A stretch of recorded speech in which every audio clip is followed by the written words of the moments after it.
Hello, hello, hello.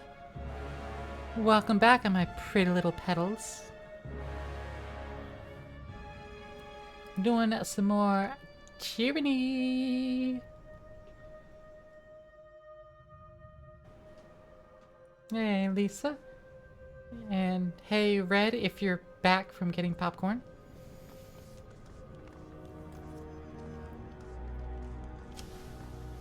Let's see.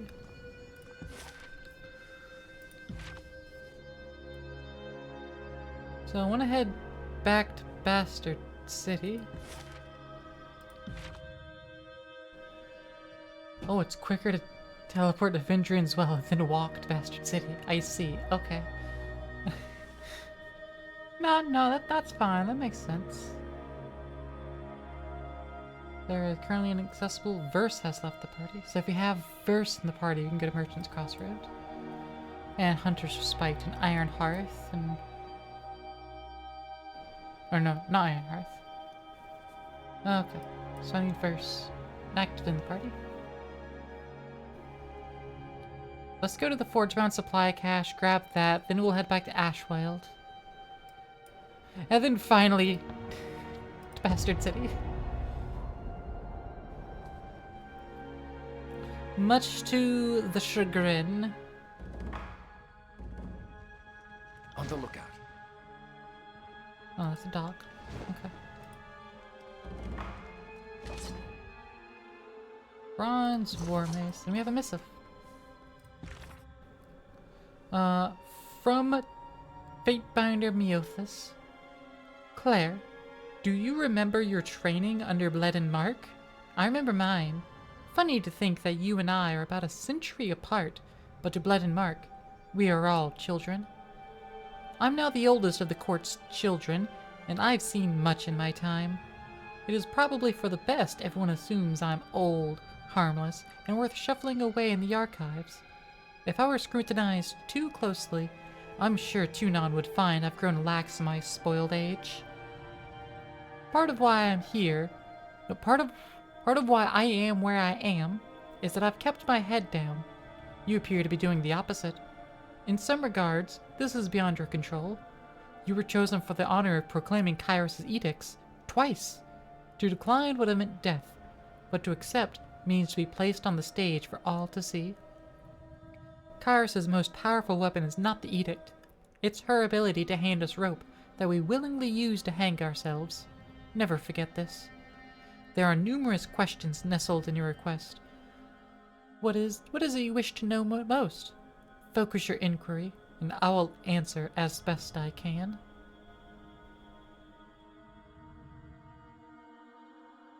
The Spires. It seems wise to know one's own domain, and seeing as I'm now the master of the Mountain Spire, I ought to learn all that I can. If you would share with me what you know of the Spires, I would be in your debt. I'll start with what I know and have observed so far. The Mountain Spires seemed to awaken at about the same instant that Kairos' Edict of Execution was put to rest. There was a burst of arcane energy that drowned out my senses, and I awoke at the summit of the spire in what seemed to be just a few heartbeats of time. Atop the spire is an old sculpture of sorts, and it seems to be the core of the spire's mystic energy. I've been seeing visions and receiving sensations from the sculpture. It seems odd to describe it as talking to me, but that seems to be the closest analogy. Am I the first to report such things? There are other spires elsewhere in the world, correct? Welcome back, Red. From Sage L. You unfurl the missive to see your reply from earlier. Whether the original sender is lost or dead is unknown, but what is clear is that the carrier bird that first delivered word from the Sage L was unable to find its original sender, and so I circled back to you with your undelivered missive.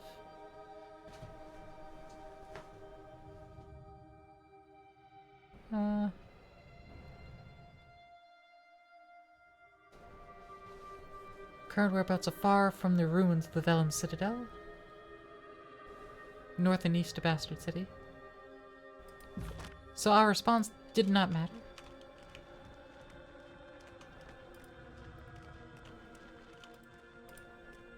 Is there anything up here? Aha. Scroll, ingot, and whetstone.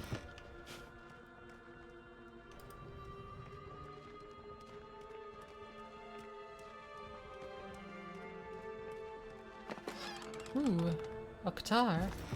Nice.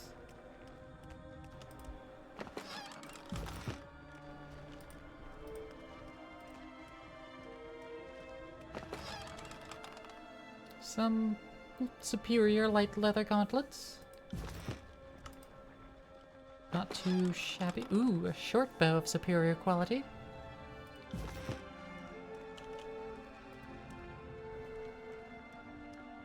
And that's it? That's this entire area? Okay.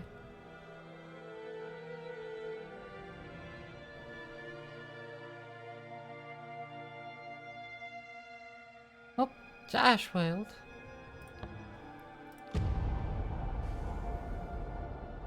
A watering? Sure, thanks, Red.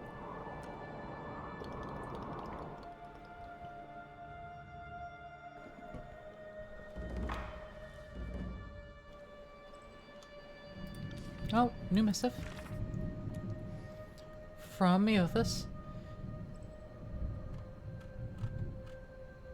Greetings, Claire. You are correct. There are spires all across Terratus. The exact distribution of these monuments fuels all sorts of debate and speculation, but two facts seem commonplace. Most spires are built near old walls. Your mountain spire is a notable exception, and nearly every culture that predated Kairos has some local myth to explain the builders of these spires. I believe the Tiersmen cite the Older Realms as their local name for spire/old walls architects, but nobody knows for sure. And of course, where Kairos has brought proper civilization, the origin of the spires simply isn't discussed in good company. Here's what I think you need to know. First, the spires behave as arcane lodestone. There is a constant field of magical strength around a spire. If you imagine a mystic sea resting atop our world, the spires seem to spin and churn this magic. Creating a spell cast with even modest effort will materialize with powerful results. Second, and I'd say most tellingly, Kairos has laws against entering the old walls, but there are no laws against the spires. You could infer from this that means Kairos has no issue with the lay folks messing with the spires, but wishes to keep us safe from the old walls. Or you could think like an overlord, and know that if you place a rule against something, you make it forbidden and desirable. Now I find it telling that Kairos forbids the hallways that lead to the spires, but it does not paint a target on the spires themselves. Last but not least, as a young Fatebinder, I once had to oversee the case of a man who had built a shrine to Kairos, and the rest of it's all highlighted. Shrine to Kairos around the base of a spire in the far southeast. I could find no evidence of falsity or slander. His shrine was a most reverent and loving tribute as I've ever seen one. At one point, though, this man claimed he had evidence that Kairos was here back in -50. He had merely uttered those words, and my senior binder swung the axe then and there. Being the new girl at court, I said nothing, but I have long wondered why such a comment would require death instead of the traditional removal of the tongue.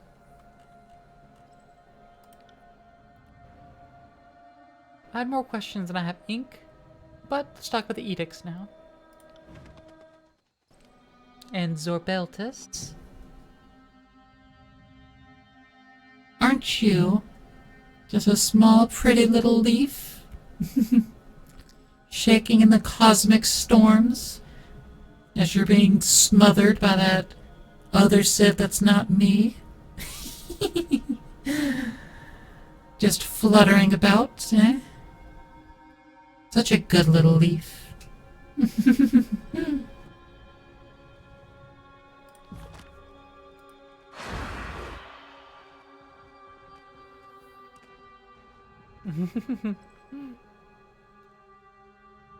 The shadows in the well stretch and stir, silently shuddering like trees whipped in the wind as Bledan Mark emerges from their dark depths. He circles you, quietly, slowly, studying you like a strange specimen. Eyes alight with amusement, he clearly takes note of the powerful aura you emanate. Know this darkness. No shape of shadow that killed Beast Woman Archon. Beast Woman Archon. I promise it was nothing personal. He shrugs the barest movement of one shoulder, but his eyes darken, pupils enlarging until the whole of his sclera has slowly bled black. The tension is palpable between them. Shadow slew Beast Woman, not from Shadow Hunter tribe, but from Haven Lands. So also will be nothing personal when Kills in Shadow rends Archon's belly into red, gaping maw. Baring her fangs in a terrifying grin, she sits back on her haunches and lets the moment go, ever the patient hunter. Finished with the Beast Woman, he flicks his gaze to you, and in a blink, his eyes once more glower like a candle flame in the night. That aura looks good on you. The Magebane, I mean. Its iron smells of charred scourge. Fascinating bit of work those Forgebound make. With it, you'll have little to fear in the old walls. Though, to be absolutely sure, I should probably test it for you. Here, I'll simply pop into the old walls, give it a quick run, and be back before you can say glory to Kairos. So hand it over, kid. Okay, sure, gain average renown with the helm. Why would I? If you need to borrow it, you can just ask. Nuh-uh. No. Or use athletics to headbutt him with the helm, so you can prod off my cold dead body. Gain major renown. Yeah. Blooded may or may not like it. Doesn't say. For once, you catch the Archon off guard. Gain favor, landing a solid whack, point blank in his face. Bones crack beneath the hard iron of your helm, and blood gushes from the assassin's nose as he both swears and laughs. Average favor. You think you're funny. But I'd advise you not to test my patience And right wrath? now. Lisa, you eepy? Well, then go eep. You are always eepy, Lisa. Every time you're here, you're eepy. Get some sleep. Get a good sleep schedule. Take care of yourself. You're not being good if you're being eepy all the time. So you can't tell me you promise to be good. If you're eepy all the time, that means you're not getting enough sleep. Blooded Mark waits, his arms crossed. He scowls and sneers. When it becomes apparent you're not going to hand the helm over, he sullenly relents. Fine, be a little shit about it. For the sake of our, let's call it a working relationship, I'll pretend you're still my favorite little protege. I guess I can't fault you for acquiring some of my more deplorable traits. You have a chronic sleep Regardless, disorder? we have more important matters to consider. Fair. The Azure Shield still lies in the depths of the Stone Sea. Do not forget, the Dauntless remains to be claimed in the Blade Grave. I know the regions of Stalwart hoarded many relics. Perhaps I should look in the Blade Grave. A wise place to start your search. The bronze blade, known as the Dauntless, was the finest weapon in all of Stalwart. Though the blade was born for the battlefield and claimed many disfavored lives, it's since gone missing, last seen during the spat at Sentinel's stand. I will see to it that the disfavored patrols are reduced or led astray so that you might travel through the Blade Grave. When you're ready, meet me here once more. We'll discuss what's next. Wait, I have a question. If the Archon lets out a short sigh as the color returns to his image. Again with the questions. What do you want to know? What do you know about Kairos? He shrugs. I know more about Kairos than most, which means I know enough to keep my mouth shut. Why do you think the Overlord is allowing the Archons to fight? Huh. I was expecting a dumber question. Kairos sure can appear fickle. Cairn was treacherous and vocal about it, and gets an edict dropped on his head. The voices in Ash openly bicker, and Kairos just watches. If you don't know the Overlord, it can all seem random and erratic. But I assure you, Kairos is nothing if not deliberate. I would guess Kairos has tired of the Archons of War and secrets. There is no need for both, and so, why not let their natural lack of rapport solve itself by allowing the stronger to slay the weaker? How did you come to serve the Overlord? Where I come from, there's an old saying, if you strike at the chieftain, don't miss. I struck at Kairos and didn't kill her with the first blade. Didn't get a chance with the second.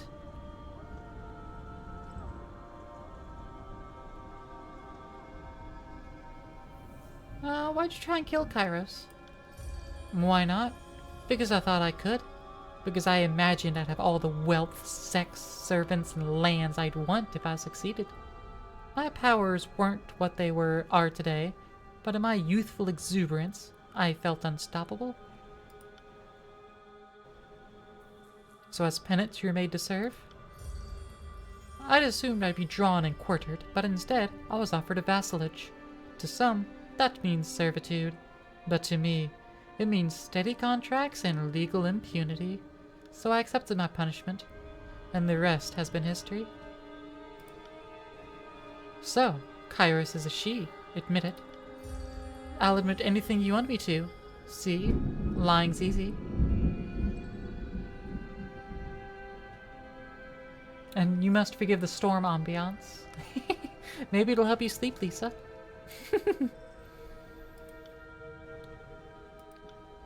See you later. For now, take this and think on it. His right hand darts forward, and a sharp pain rips through your ribcage. Your first thought is you've been stabbed, but when you grab for the wound, it's only his fist you feel, gripped tight, a folded parchment tucked between his knuckles. You take the parchment, and the Archon finishes the hand off with a shove. Run along, yeah? And try not to get killed. It's a lovely ambiance. I'm glad you like it, Sir Beltus. It's made from real storm.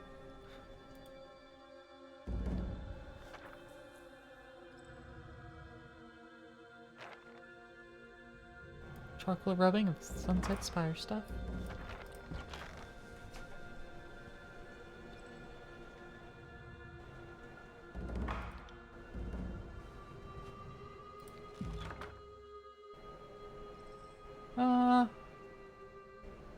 Where is the helmet? Is it in...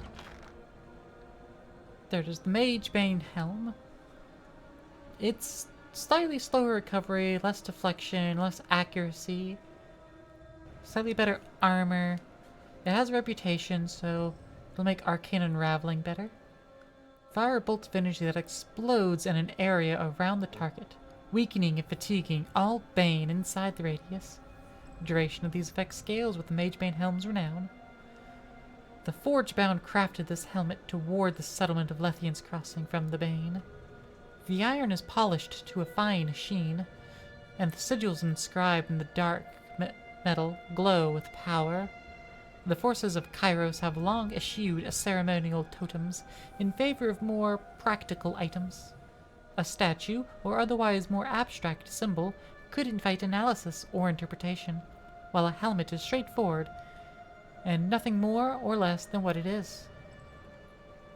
Even within the pragmatic confines of their art, the Forgebound seek perfection through iron.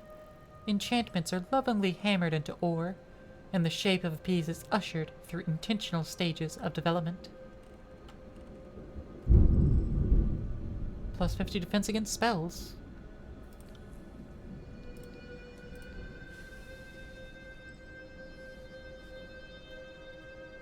Do I have any other legendary bits? No, this is heavy armor. I'm going to put it into my inventory directly. But who wants to wear a heavy helmet? Why don't you wear the Sage's hood?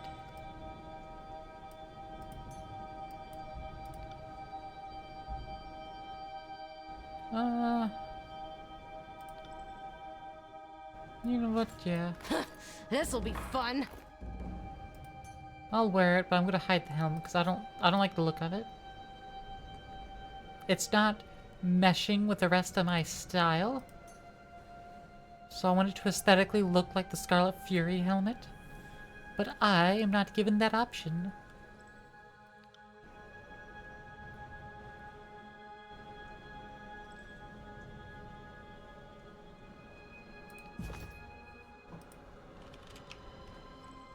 And off we go.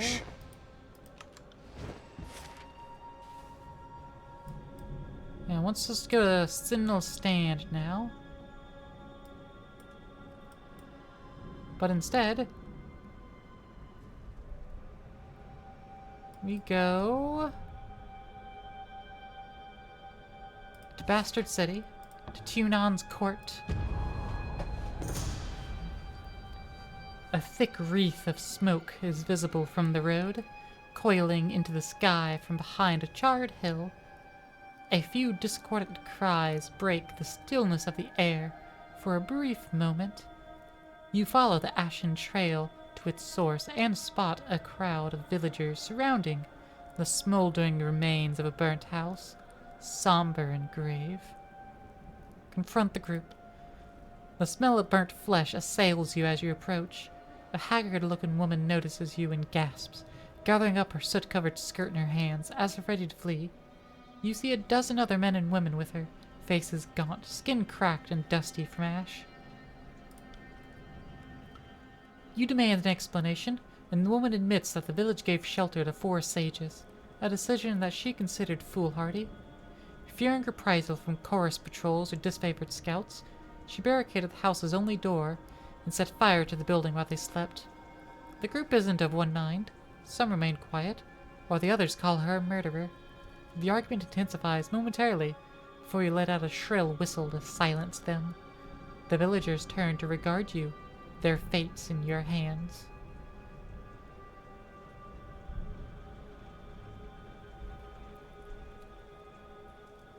I'll thank the woman for her service? No, for legally destroying Petitia war assets. Citing your authority as a Fatebinder, you pronounce the woman guilty of the willful destruction of war assets, noting that the sages and their belongings should have been directed to agents of Kairos for lawful disposal. She drops to her knees, hands trembling as she lowers her head. Between pained gasps, she begins to tell the other villagers that she had their interests at heart, but is silenced by your weapons before she can finish her words. The settlers cry out in horror, but not a single word of protest is uttered. You ignore the frightened villagers and step towards the blackened house, spotting 2 corpses near its now collapsed door. You quickly rifle through the sages' blackened bodies and retrieve a few items of value. Better to confiscate them than to leave such knowledge in the hands of peasants. 4 scrolls and a Kaler's cap, giving additional spell slot. And Tunon's favor.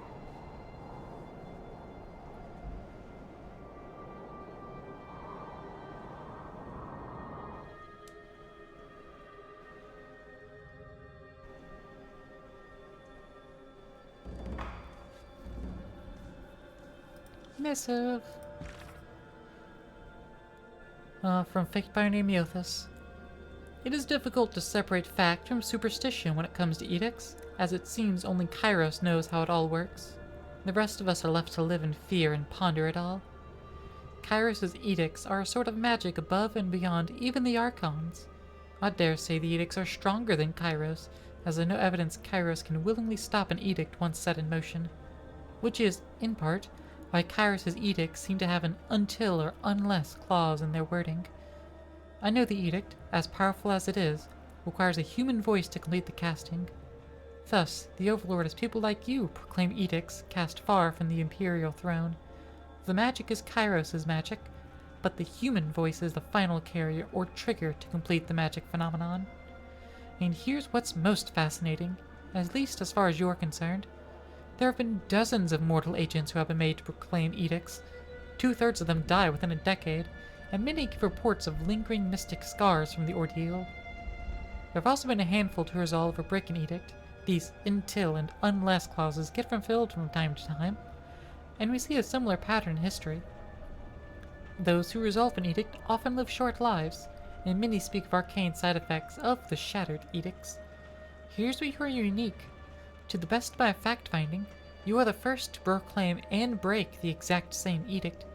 Whatever mystical power is involved in the creation and destruction of such magics, you are the first to stand at the terminus of both.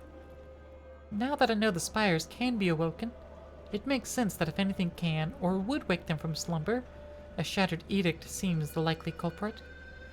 Kairos has other edicts in place throughout the tiers. If you truly wish to learn more, perhaps you should take it upon yourself to shatter those edicts.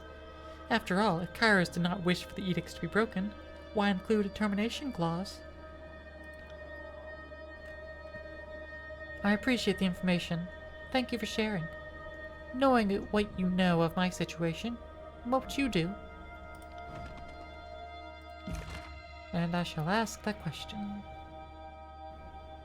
Accent that adds the marked affliction to spells.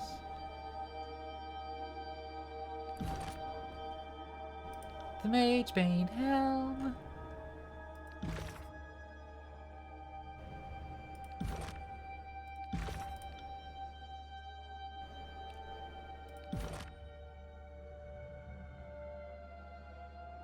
Alright, so Kills in Shadow has a point to spend.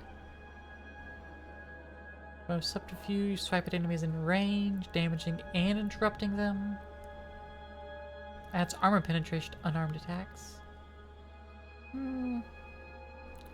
Permanent health bonus and reduction to all incoming crush damage.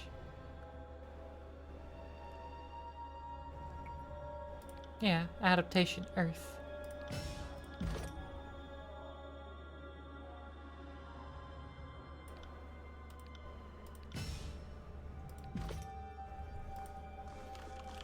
Alright. Time to finally speak to Tunon.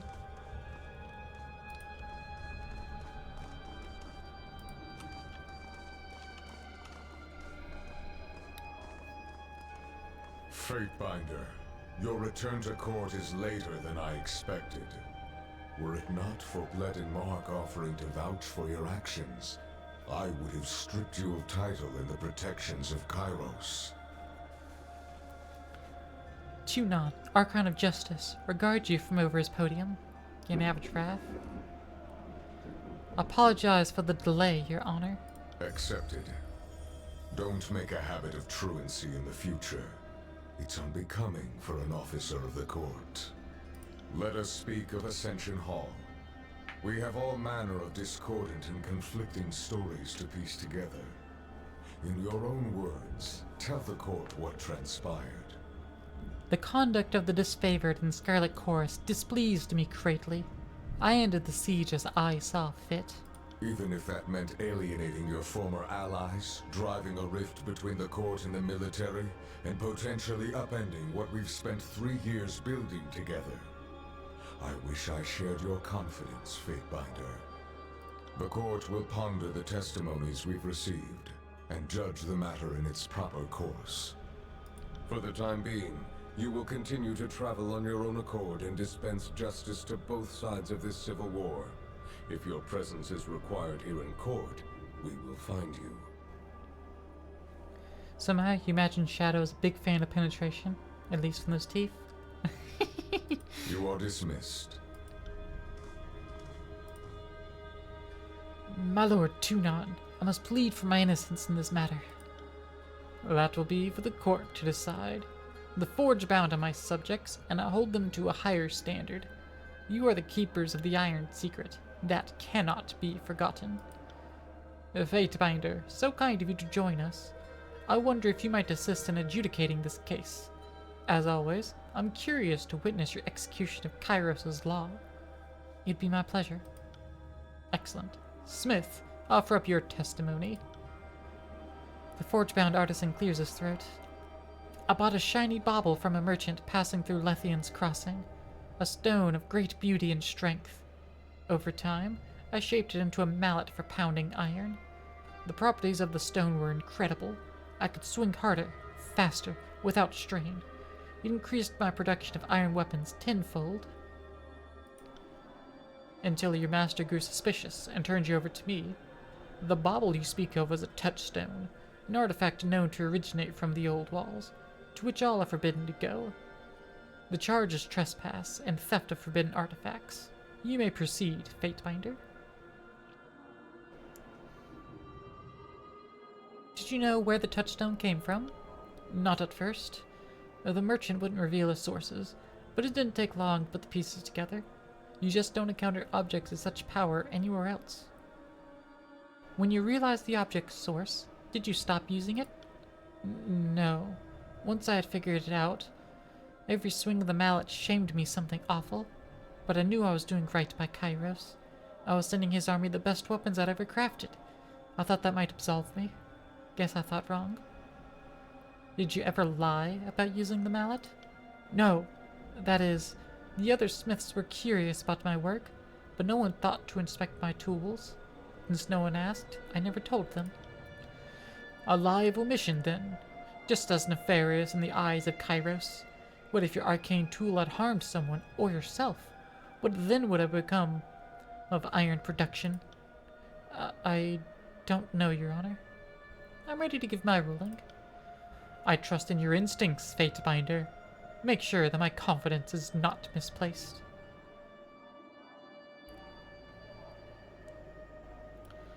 Forbidden knowledge is taboo under Kairos' law, but the smith was ignorant. He should go free. So, I can go? Look from you to Tunon, back again with panic and uncertainty. A shrewd interpretation of Kairos' law, but I cannot deny its validity. Very well. The Forgebound may return to his duties, using only the tools of his trade. Is that understood? Yes, Your Honor. I'll return to my labors right away.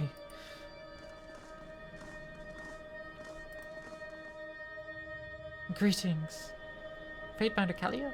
Greetings. Your exploits at Vendrian's Well are the topic of much discussion. One begins to question the intent behind your methods, Claire. I hope you are not wandering a path in which you cannot return. In spite of my reservations, I am most curious to hear of your travels. What can I do for you?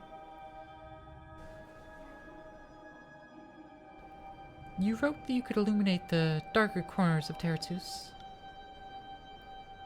In a private missive, yes. There are things I won't discuss within hearing of outside ears. Anything you say to me, they can hear. I'm pretty sure it's clear my requirements. I need to speak to the Fatebinder, privately.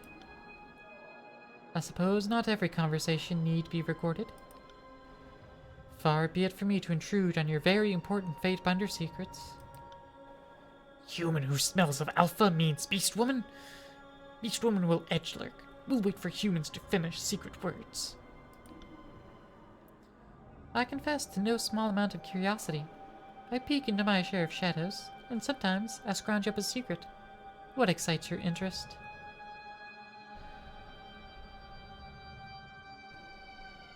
I wanted to ask you about the rest of Terratus.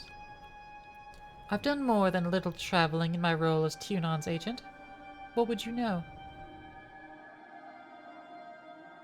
The lands beyond the tiers. Well, across the isthmus north of the Gates of Judgment, you'll find the Northern Empire, which is large enough to be the Middle Empire to some, but there's no accounting for how borders expand over time.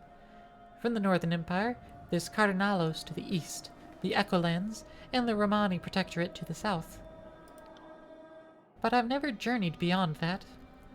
Maybe sometime before I'll die, I'll see the lands far east, where Kairos was born. However, I doubt my service to Tunon will ever allow me the luxury of traveling for a few years just to see Terratus. Do you know any legends from the rest of Terratus? That can be a dangerous question, Claire. If you're asking after stories of Archons, great warriors, or those who have defied the Overlord, I'd direct you to Rogalis or Archon Tunon. Maybe even the voice of Nerat, if you can stomach the company. Or I'm sure your pet sage would be happy to enlighten you. I can't imagine why else you might shelter him, if not for his historical commentary. But if you seek the superstitious drivel that kingdoms tend to cling to before the Overlord comes to sweep it away in favor of order and reason, well, Kairos forbids the knowledge for a reason. I recommend against the pursuit of folklore on general principle. What do you know on matters arcane? What exactly are the Bane? You're as experienced with them now as almost anyone. Nobody's certain where they come from or why, but we know they're attracted to magic, but also weak to it. They tend to congregate in the old walls, whether they go there seeking arcane power, or if they come from there. That's something only the Overlord knows. I personally believe that they live there, happy as a beast in blood, until something disturbs them, like wasps in a hive. What do you know of the spires? You've awakened a spire, looked out from its height upon the tiers below. I would think you could tell me more about them than the converse. I suppose I can tell you that they exist across the whole of the Overlord's dominion. Dozens of them, jutting up from the lands and grasping at the sky. They can certainly be toppled. There are a handful of ruined spires in the Empire. Theratus has changed since they were constructed. Some spires have been swallowed by the mountains, others by the seas. There's one sticking out of the water off the coast of the islands due north of here. I hope to see it someday. What do you know about sigils and their casting? I'm a practical magician, not a theorist. If you look for the whys of magic, I direct you to Regalis. You know, I'm sure, that sigils are derived from the personal marks of the Archons. My understanding is that it goes a bit deeper than that there's something of a question about whether the Archons are stamping their will indelibly on Terratus, or unearthing some hitherto unknown aspect of magic and giving it shape. It's one of those questions that serve little pragmatic purpose. Some Archons, like occulted Jade of the Tidecasters, teach their sigils to followers, building a group of supporters. Other times, as in the case of Siren, the sigil is developed by those studying the Archon's works. In many cases, Archon Cairns for instance, it's a little of both. Most guilds guard their secrets closely, but secrets have a way of slipping free. The oldest sigils can be uncovered by those who know where to look, hidden within scrolls, squirreled away in libraries, or even at large markets. Why have you not been taught the sigils of Tunon or Bledin Mark? Notice that, did you? I wouldn't presume to speculate on the Archon's motives, nor would I encourage you to. Quite the opposite, in fact. It's probably for the best, honestly.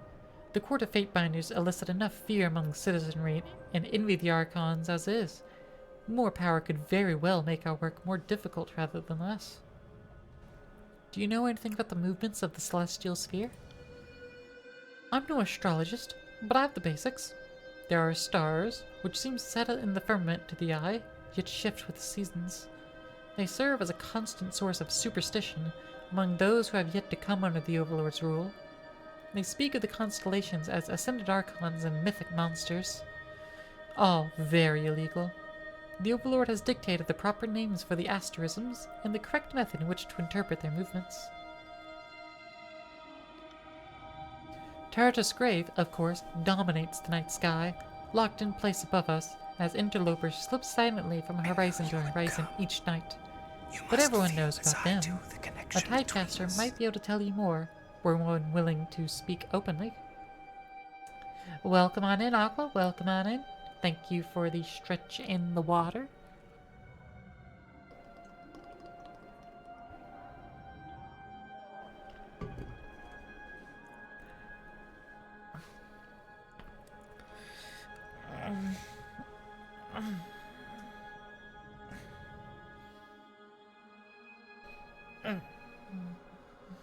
Ooh, good stretches. I'm also gonna drink more water. My nose feels extra stuffed up. I'm hoping a little more water would open it up a little bit.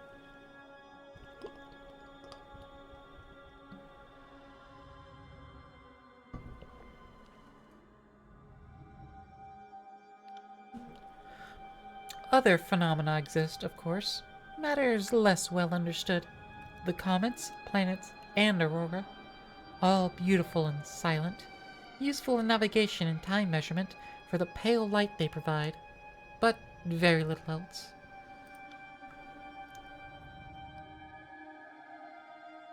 What's your perspective on the Overlord? A dangerous interest. What questions plague you?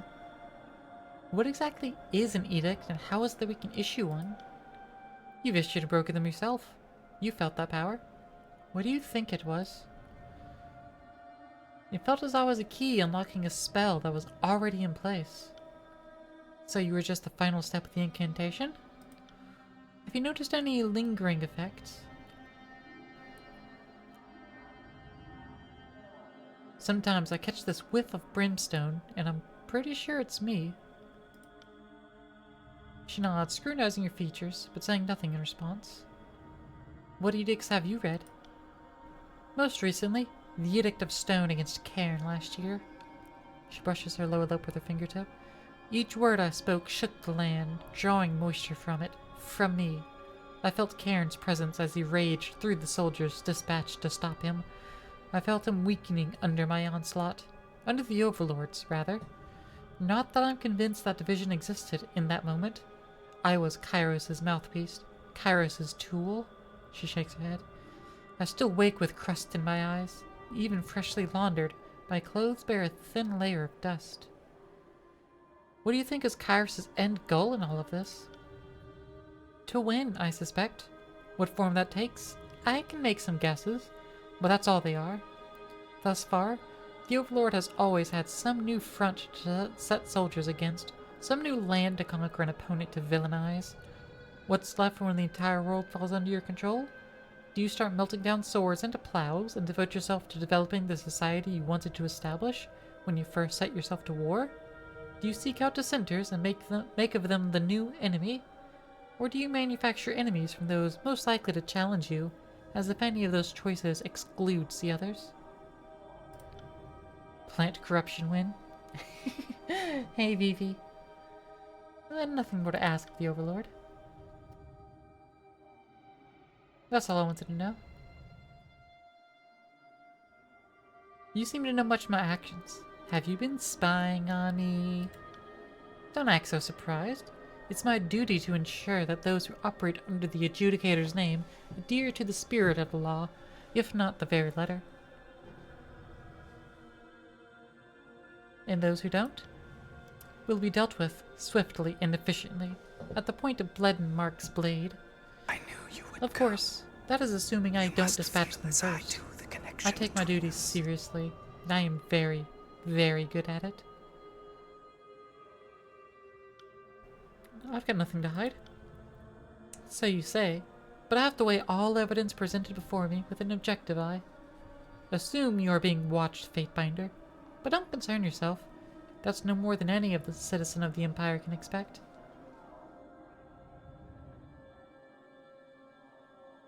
I have some concerns about the war. You are free to share them in my confidence. Our armies squabble at each other's throats. Divided, we cannot win. I'm less concerned about the armies than the Archons themselves. There could be no order when mountains collide. Who would you see as champion? Neither. They're both at fault and equally inept. And then who would lead our advances? Or are we left to deliver Kairos' peace? Would you wear this responsibility as a crown upon your head? You may find it a heavy burden to bear. You misunderstand my intent. Do I?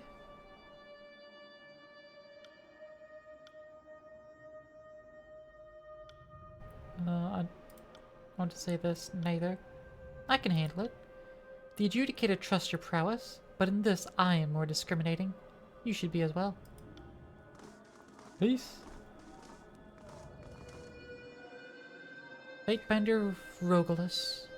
Fatebinder, you returned. You look as if you have some questions for me to untangle. Ask. I am feeling generous.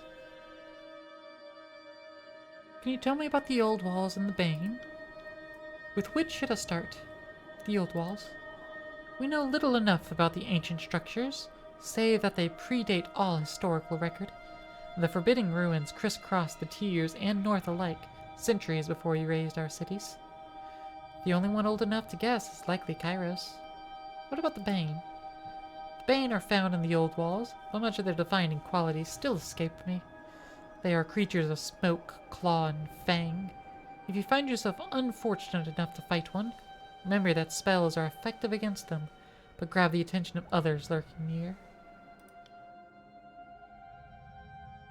Why did you study when you were younger? I've been a ward of the court for as long as I've been aware. As a child, I demonstrated wholly perfect recall, and I absorbed all that Tunon and my tutors had to offer. I remember hating all the lectures and wishing I could learn at my pace. Funny how I envied the sages of the Tears, how they could spend their whole lives reading and never exhaust their library. Of course, now the Vellum Citadel is nothing more than a burning waste. Tell me about the sages. I will not speak of the sages. They are no better than charlatans and cons, wholly selfish in the ill pursuit to hoard all knowledge from others. They are self-blinded by their own deceptions and clever manipulations. They alone caused their own undoing, and are solely to blame for the burning library, one of the most grievous of wrongs in the known histories for which they can never be forgiven. Oh, okay. Hey, Fatebinder Nunavol. The Fatebinder watches you warily as you approach, but it is only in their final breath of distance that you realize his gaze is following not you, but the blood and mud-caked beast woman at your heels.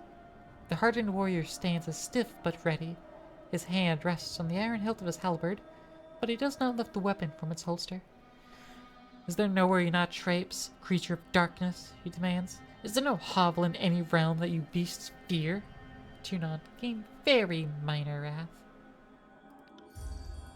Did not come hunting for Fatebinder. Beastwoman chuffs and tosses Nunavol a deadly grin. Her crimson eyes are bright with recognition, delight, and desire as they rove the Fatebinder of war slowly from helm to boot. But Beastwoman Kenzie Fatebinder called Nunavol has remembered Kills and Shadow's vengeance. Yep. Minor loyalty. Yay! He bristles, and for a moment you worry he may actually attack. As if I could forget. He taps his chestplate with two meaty fingers, hard enough that it nearly dents. I am not the same as I once was. Try to carve me another memento, beast, and I'll wear your pelt about my loins. The massive Beastwoman cocks her head to one side, studying her prey. Beastwoman too has grown and changed. Lost tribe, lost haven lands. Follows Alpha, who is human, who is also called Fatebinder, to survive. She sits back on her haunches and huffs, allowing the tension between them to ease. Nunavol considers her words before nodding once, gruffly, setting the matter aside for the time being. He offers you a strained smile. Come, let us speak freely. What was that about? She bobs, momentarily excited before settling down. Her rough mauve tongue dangles, dripping saliva between her fangs as she chortles and yips deeply. Shadowhunter, too, wants to hear. Tell humans what happened. She teases the Fatebinder of war. It's a story I do not care to tell, now or ever. Nunavol retorts. He flicks his gaze from the Beastwoman to you, clearly struggling to rein in his anger. But a shorter explanation that may sate you is this. Once, I like to help the appreciation for the beast tribes of the Haven. Your monstrous friend here took someone very dear to me to correct my indiscretion. And that is all I will speak on the matter.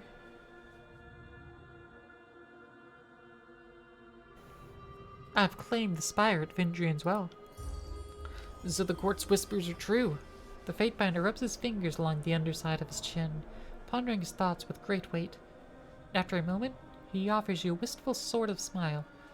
Someday, I would like to witness for myself this tower that has risen above the realms like a blade thrust into the sky.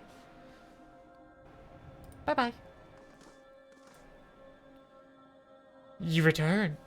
It is gratifying to see that the war has not caused you to forget your roots. What is it you wish to know? I have a request from Barrack of the Stone Shields.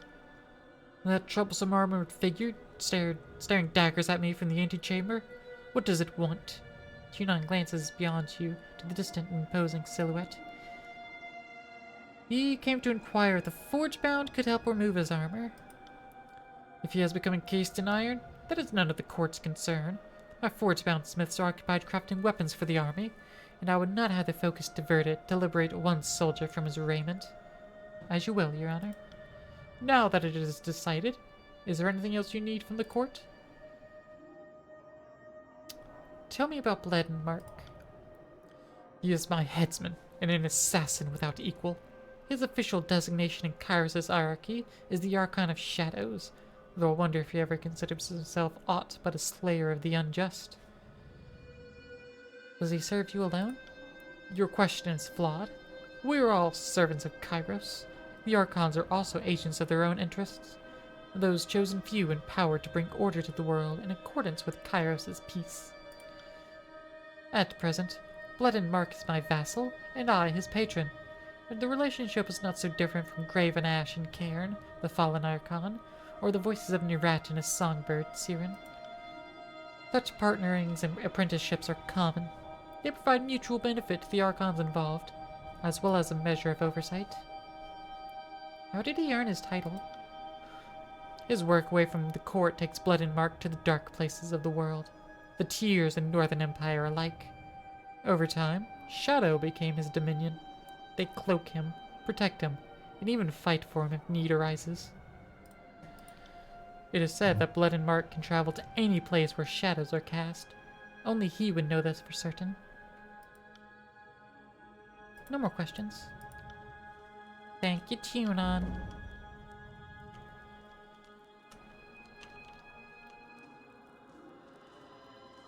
I'm not gonna bother speaking with anyone else. Well, maybe Lady Lucretius. This well-dressed older woman stands apart from the milling crowds of nobles. She stares off into the distance, oblivious to your approach until you're right in front of her. Oh, greetings! She offers a reserved smile. And Lucretius, formerly of Thistleholm. You have the look of someone who belongs here. A Fatebinder, no doubt. Do you need something from me? Tell me of yourself. I'm the daughter of a noble house. We were wealthy enough to live in the city, but our means beyond that were limited. My mother dealt in fish, textiles, and bronze. By the time I inherited, the business was taking care of itself. Of course, all of that has changed. Thistleholm is no more, and my name has none of its former weight. Even if we were still in business, Kairos' laws would stifle our trading rights. Perhaps it is better this way. Among other things, Kairos' laws of quota and sharing meticulously regulate tradable goods. Permits are issued to deserving merchants on an annual basis, but their allowances circulate by design and only to Kairos and Tunon. A former wool peddler may be restricted to selling only copper, and the subsequent year, trade fresh vegetables.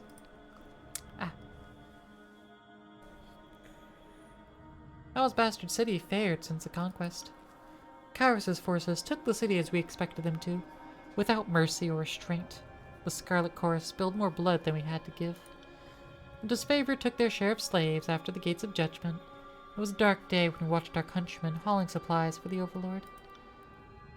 We've suffered our share of hardships, but it seems like Kairos wants us alive. Right. Extra noses pounces on you. Ooh, you're so warm. That's a more generous outcome than some of us were led to believe. Farewell. Thanks, Aqua. Oh hey, Bledin. Welcome back, kid. Amusing as it would have been to watch the edict drop, I guess I'm glad you lived. Bledin Mark, Archon of Shadows, rouses from a faraway stare, turning to face you with a wry smile. Though he stands still, he seems to sift in and out of the shadows that shroud him. At first his words seem odd. After all, you two have met Ashwale between the edict breaking over Vindran's well and now. But when you shoot him a curious look, he raises his red painted eyebrows in return, a secretive smirk quirking the right corner of his mouth.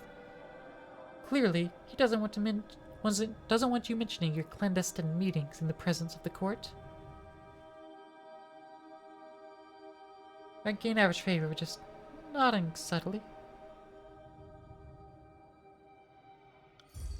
His eyes glint with approval, and he grants you a subtle nod in return. Want to know something? The Archon's voice ends on a playful melody, and the red face paint above his jawline creases with a smile.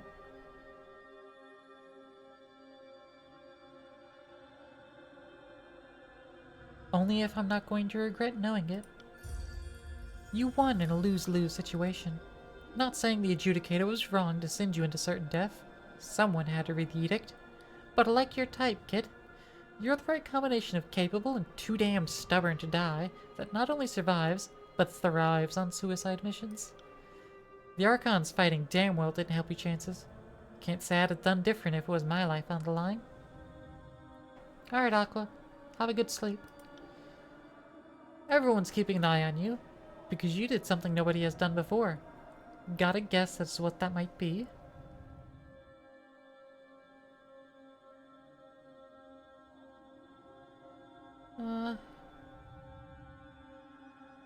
First person to take an offensive stance against your rhetorical questions.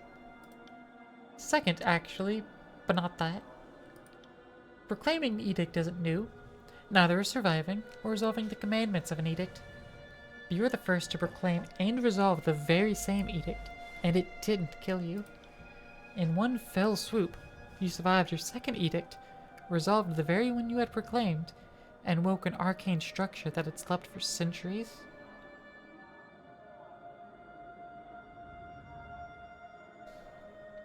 And now I go on your short list of people who stand out as potential problems? More or less. Mostly more. He offers you a dangerous grin. I don't care what you do with the information, but you should know the danger you're in now. That you've put yourself on the map. Since you don't seem big and playing nice with the Archons, you can bet both of their armies are going to try to cut you down as you go forward. Watch out for your knife in your back. Thanks for the advice. The Archon of Shadow shrugs to you in farewell. Bulb's golden eyes are alight with interest as he watches you.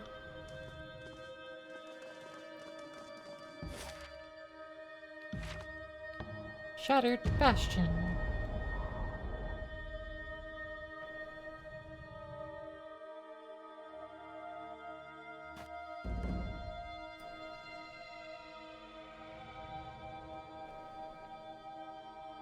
I'm currently exhausted and need to tech in sleep, I guess.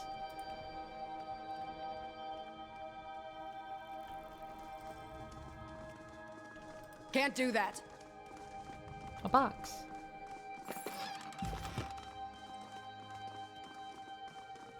Some Horde members. So you say again, rustling of the bushes between trees and plants when? Sorry, that's too far. So you say again, rustling of the bushes between trees and plants when? There is no rustling between.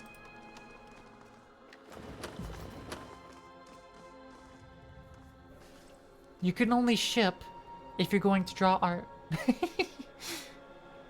A group of unkempt, filthy commoners huddle among a motley of barrels and boxes. The heavy stenches of sweat, stale food, and grass cling to the still air. The presumptive leader of the group stands as you enter and moves towards you, weapon in hand.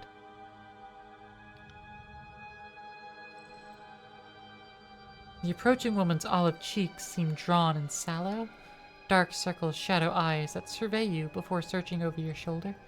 Seemingly reassured by a brief inspection, she lowers her weapon slightly so that it's not pointed directly at your chest. You wouldn't dare ship her people, that's when shit gets weird. True. Her muscles remain taut, however, her stance that of a veteran soldier ready to respond at the first sign of aggression. You didn't bring the chorus in with you, and if you were disfavored, you'd have loudly bragged about your pedigree already. So that leaves me wondering, just who are you? I'm Claire, Fatebinder of Tunon. And you are? A Fatebinder? Fantastic. You here to kill us? Or can we convince you to keep our presence secret from those chorus madmen? You still haven't told me who you are. Right, I haven't. The name's Gwyneth. I'm the guide for this little band. Bastard's wound. Used to be more. Used to be a mercenary. But no one's offering coin for a blade anymore. If you aren't born north of the gates of judgment, there's nothing for a warrior save cloth of crimson or a mass grave. Red or dead, as they say. So I stopped warring, more or less. So what do you want exactly? We need to get back inside the mountain. We'd come out to scavenge for supplies. When we got back, we found crimson assholes crawling all over the place. You live in a cave? Well, it wasn't our first choice of homes, but we've taken shelter in a nearby cave. While we were out looking for supplies, these chorus goons somehow buried the cave entrance with rubble. We could excavate a path, but not with chorus spears prodding our rears while we dig. Help us be rid of the scarlet shit stains, and we'll scrounge up some appropriate recompense. Will you help me with the chorus? As much as I'd love to make battle standards of some crimson scum, I've got too many wounded. I'll see what I can do. Thank you. Let us know when the gang is no longer a threat. I got it.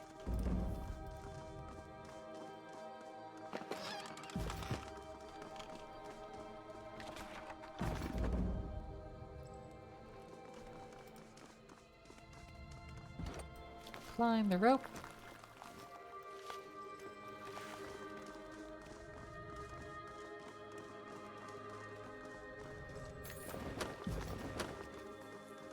Some more horde soldiers up the stairs.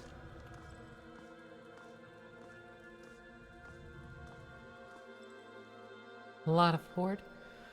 Among the broken flagstones, you observe a small group of choirmen peering imperiously down on their fellows below. The central figure, a broad-shouldered man in battle-worn armor, shouts down at them, "Who goes there?" "You know who we are, boss," rises the answer from below in a high voice strained to the point of cracking. I will remain silent. "Apologies, stranger." He puts his hand to his brow as if shading his sight. "I can't make you out from this distance, and I hardly know the voice of every child in the tiers." The choirman glances back to his men, and they join together in a round of laughter at their erstwhile comrade's expense. "Child? For fuck's sake, Rolls, let us in already." I am sorry, is that you, Warbler? With your pretty voice, I mistook you for a little girl." "Yes, it is I, Warbler, and our faithful crew. We've returned from a successful raid, catch in hand." "What's that? You here to raid us? Hear that? Javelins, take aim." "What? Fine. If you're in the mood and want to play stupid games, we'll just divide the spoils without you." "Aw, Warbler, we're having such good fun with you. Why'd you have to make things so serious? There are a few things we never joke about in this gang, like sharing." "Are you shitting me?" "What's that you say? You want me to shit on you? That doesn't seem very clean, Warbler, but if that's what you want." I'll keep listening. "Everyone down here thinks this is really funny, boss, but we'd really like to sit by the fire and have a decent meal." "I don't think you're getting in here, Warbler. Or were you planning on taking the fort from us?" "What? Don't put words in my mouth, you shallow sack of cock cheese." "I can talk to you however I desire, and if you can't take it, you aren't tough enough to run with our gang. In fact, I think we're overdue for a display of your worth." "Test of our worth? We just spent 4 days sacking the countryside for you. Now let us in already." "I don't recall ordering a raid. No doubt you've been recruiting your own gang and are here to defy me. Well, your mutiny ends here." "Mutiny? I've been loyal. My crew's been loyal. How dare you?" One of the chorusmen at Roll's side notices you, then slaps the brawny man on the shoulder. He spins, craggy face twisted in annoyance. He sucks a breath through his teeth when he sees you. "Where the fuck did you... Oh shit, the Fatebinder! What in the name of Kai... what are you doing here?" "I was busy watching you mismanage your gang. Please, continue." "Huh, this must be that legendary Fatebinder's sense of humor. Look, I'm more than happy to help you with whatever task the Archon's got you doing, but first I need your help dealing with the idiots down there." He points at the balcony at Warbler and his gang. "A legend like you won't even break a sweat culling them." "Are you fucking kidding me? I've broken no law, just done what my boss told me." "Stow it. The only meaningful law in the chorus is not suffering the weak, and you're weak. The Fatebinder here is gonna thin the herd a bit, ain't you? Work this out among yourselves. With due respect, Fatebinder, I can't have you march freely about my fort without some fair exchange. If you're not willing to do this favor for me, you'll be just another trespasser I need to put down. No, really, this doesn't concern me. When you violated my territory, you made this your concern. Remove this law dog from my manor."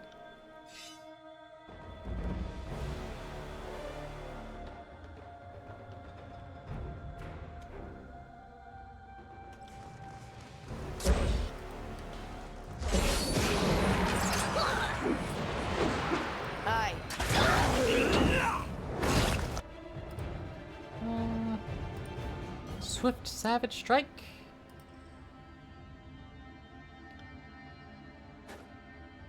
Sorry, I can't.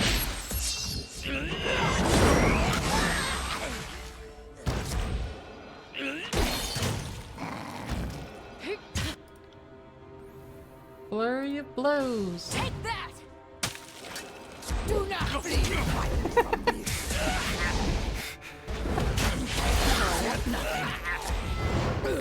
Playing Bring Around the fucking Rosie with the butcher.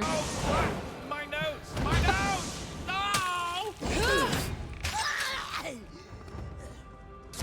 I need to try this. I'm not built for this sort of violence. This weapon is like nipple. This weapon's like nipples on a man. Useless. on men. Useless. Right.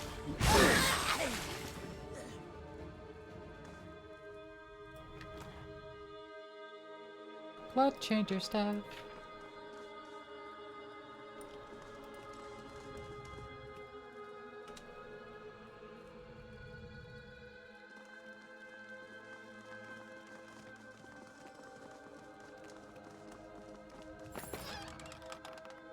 Through toxin. Course collapse the entrance to this cave, blocking with huge slabs of heavy stone. Cleaning by hand would be the work of a span or longer. Hey, Hyrax.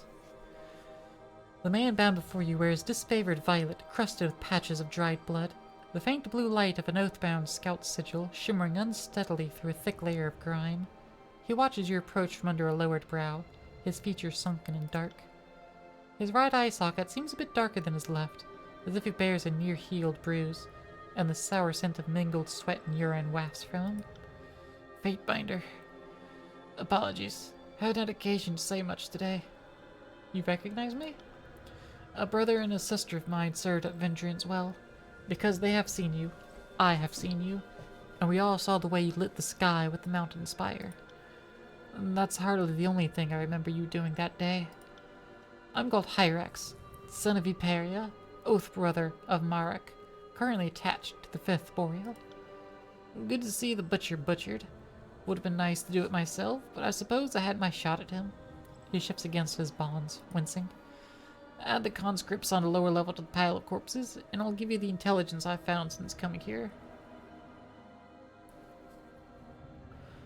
I'm surprised Rolls left you alive. You strike me as a liability. He strikes you as a smart man? I assure you I'm the better friend if you're willing to make a deal. I'll leave you to your ropes. Consider what I said. What's a few more scarlet lives on your conscience? I could just, like, not help you at all, bro. Ooh, See secret that? stone. An iron guitar. Iron cutter. Climb the rope.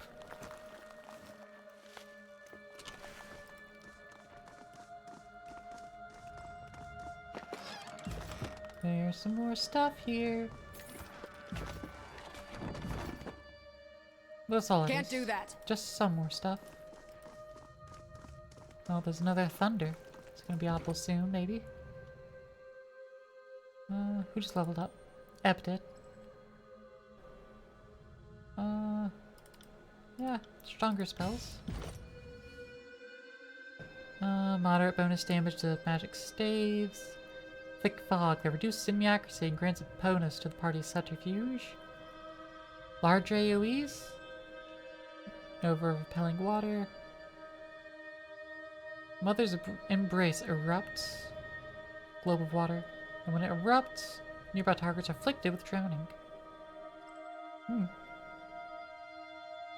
Large AoEs, please. And then speak with Barrick.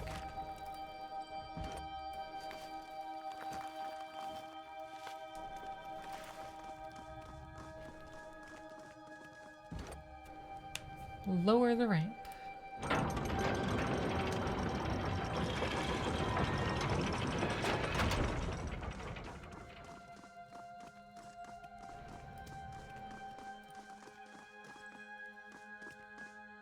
What a mess. There was a time when I thought this was all going somewhere. The butcher had you know, some ideas, some plans. At least there's the Oathbound. The Archon will appreciate that gift. Might even promote me. Or at least not ram a spear at my backside.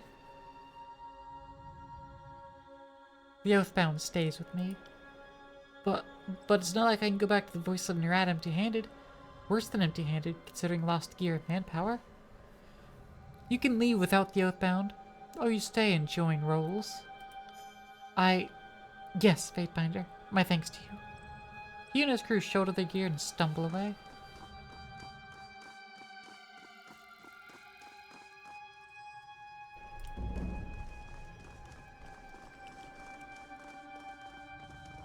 Okay. I've gotten rid of them. They're not dead, but I've gotten rid of them.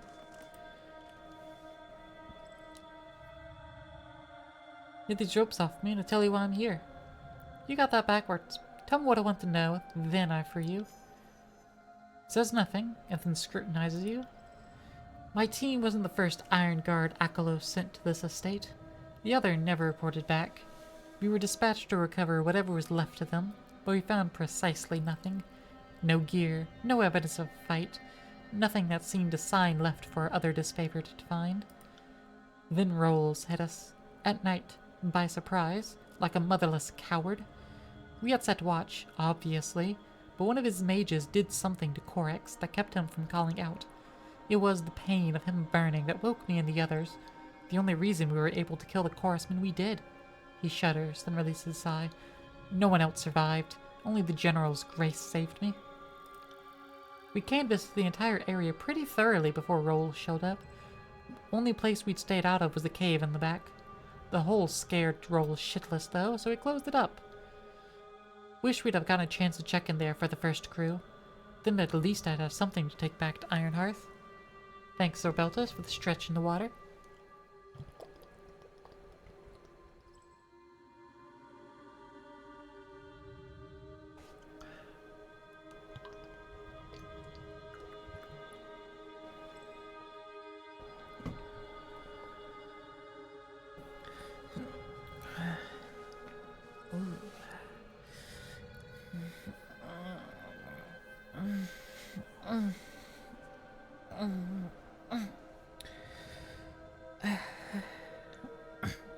Good little stretch, thank you.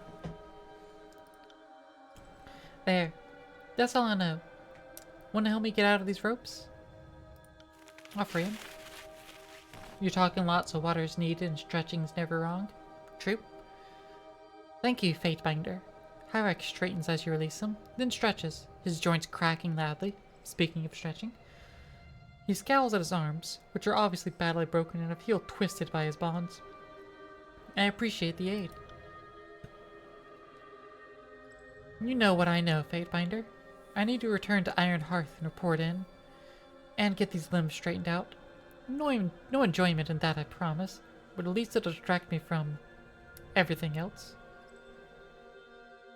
Yeah, safe travel, soldier. Farewell, Fatebinder.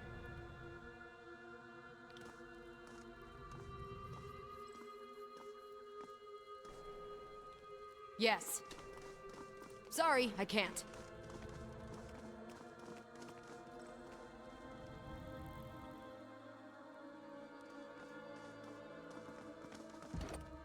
Climb the rope back down. Alright, everyone's cleared out. You don't exactly work quiet, do you? I suppose that ruckus means it's all taken care of? Clean and tidy? They're no longer a problem. That's, well, it's a real relief and a half.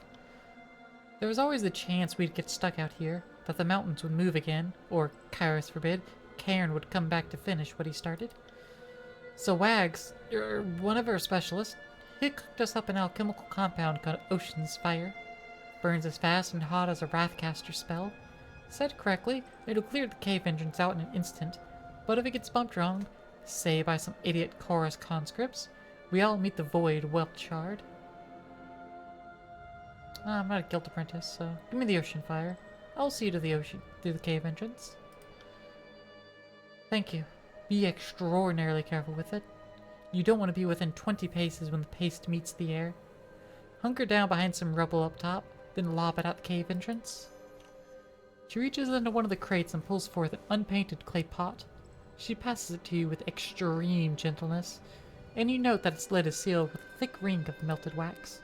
Oh, and, don't miss.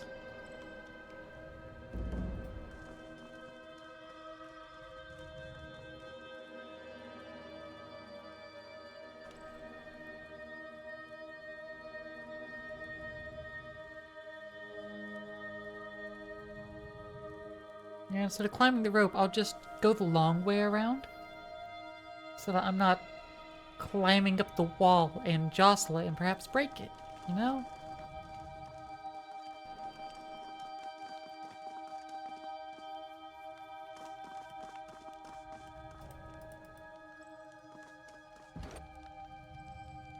Use the ocean fire.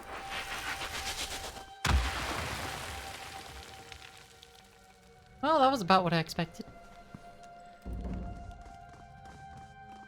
It was an explosion, but it wasn't really satisfying. Which again, as I expect.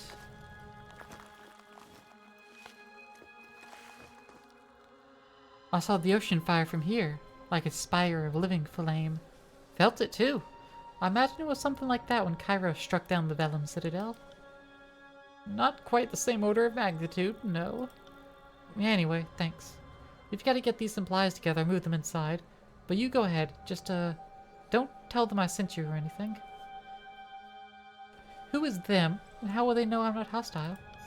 She rummages through one of the barrels and hands you a soft, cool package tied off in twine. The beasts that stand guard should let you pass if you give them this.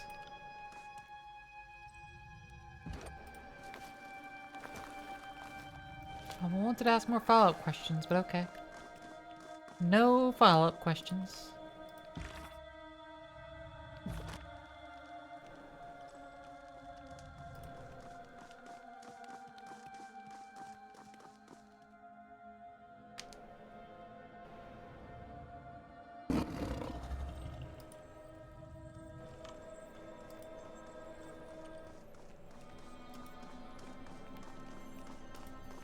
Hello, Hillstrider.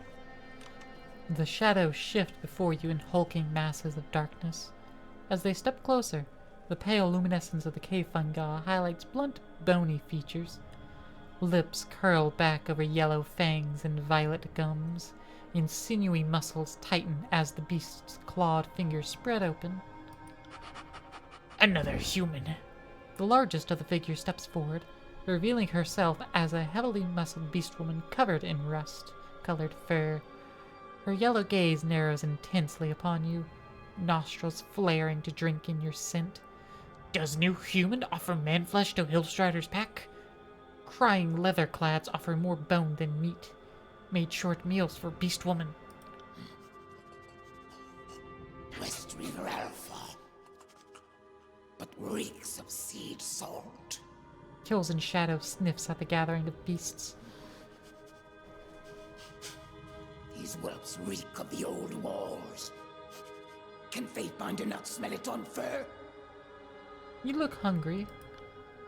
Beastwoman's nostrils twitch and she steps forward cautiously, attention dipping to the offered hunk of meat. Smells fresh enough. It's yours if you let us through. She plucks the slab from your hand, inhales deeply of its scent, then licks it with her broad tongue. She steps to the side and her packmates clear a path. Go through before Hillstrider changes his mind. Giving the beast long, hostile stares, Kills in Shadow snorts and chuffs at the pack as she follows in your wake. Is there anything this way? No. But there are some lootables here. Stone Foundation quietly hums a slowly modulating melody. Something the Archon song. Its tune reminds you of the Archon song. Here we go. Ooh. A little hidden city in mountain. Secret village. Secret village. How many Bet it's people are also a secret hiding in tunnel. these old walls? Should we take bets on brave or stupid? My rings are on stupid. Outsiders, run!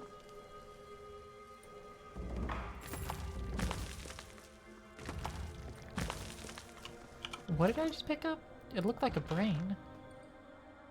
Nobleman's hat. Ah. The opposite of a brain. Got it. Fatebinder, how did you... I mean, welcome. The Fatebinder, good day to you.